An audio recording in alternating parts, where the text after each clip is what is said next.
Last night I was at a party and I was introduced to this really nice gentleman.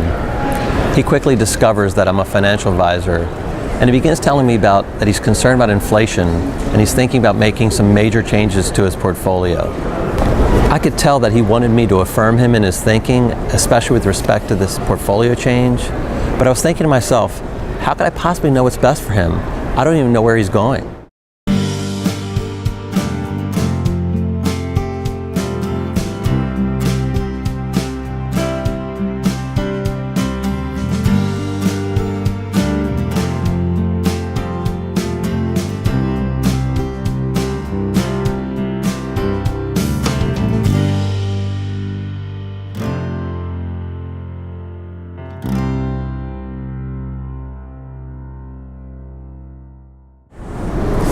That got me to thinking, how could a guy who appeared to be as smart as this guy was allow his mere intuition of inflation to change his whole portfolio around? Don't get me wrong, inflation is important, but for most investors it's a really low-level decision, and concerns about inflation alone are just not enough to warrant major portfolio changes.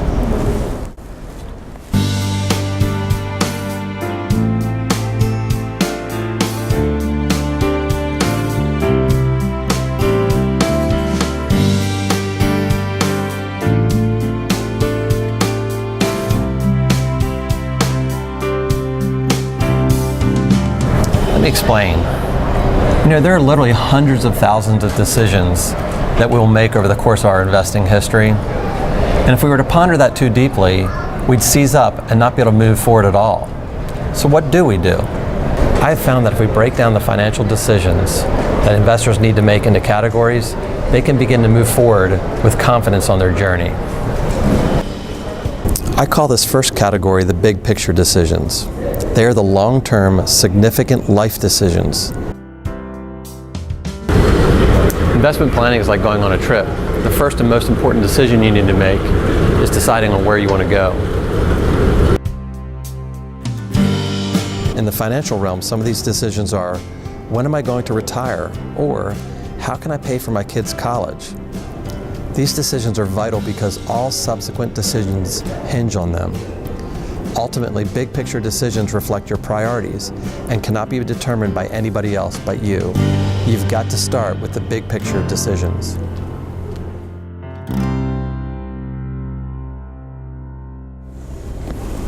The second category is intermediate level decisions. You see, at this point, you know where you're going, you've purchased your tickets, and now you're at the airport. Intermediate decisions in the airport include deciding which bags you'll check at the baggage claim and which you'll carry on the plane. They also include deciding on how much time you'll need to get to your departure gate, or whether or not you have enough time to stop for lunch.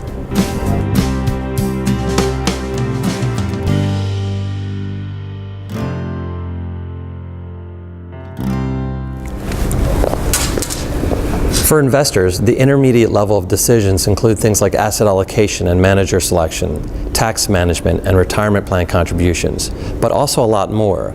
And for my clients, they are involved in all of these decisions, but some level of professional guidance is usually necessary.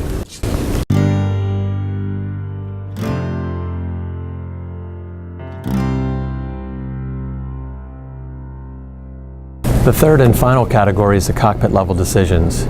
You know where you're going, you've taken the intermediate level steps to get through the airport, and now you're on the plane.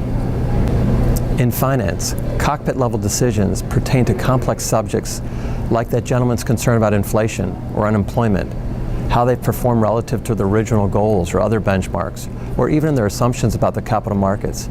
But it also includes the day-to-day management of investment decisions, which is infinitely complex. Now, most of us don't know how to fly a plane.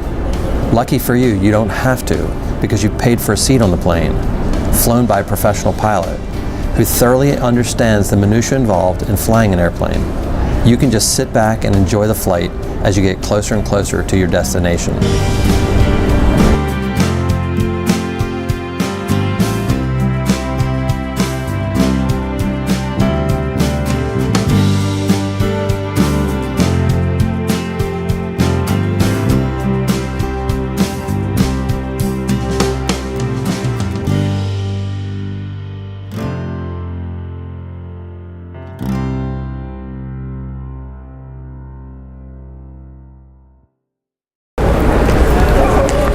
The journey is important, but wouldn't you agree that arriving at the destination, that's the main goal?